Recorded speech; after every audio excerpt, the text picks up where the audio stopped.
Okay, halimbawa itong sketchpad. Ito nga, bibigyan ko ng halimbawa. Sketchpad.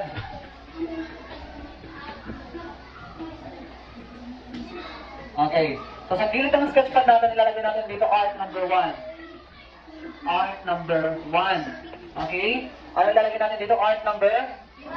Sa gitna naman nilalagay natin yung title ng ating art ngayon. Ang ating art ngayon ay, ang sining ngayong umaga at ngayong hapon ay patungkol sa formal at di-formal na balances. Nilalagay ko dito, formal.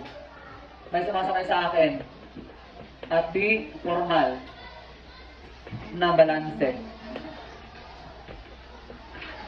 Makabahan ko konti itong kunwari sketchpad na to. Makabahan ko dito ha.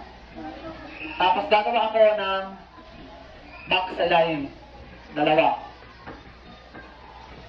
box dito. Dito ko gagawin yung formal. Dito naman sa kabilang box yung di-formal. Ngayon sir, anong di-formal at formal? Gagawin ko ngayon ng formal at di-formal. Unahin ko dito formal. Nagawa ko ng halimbawa ng formal. Pagdadraw ko dito sa board.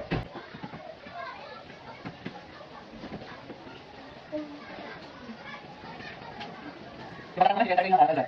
Kasama ka sa sila ko ngayon. Okay.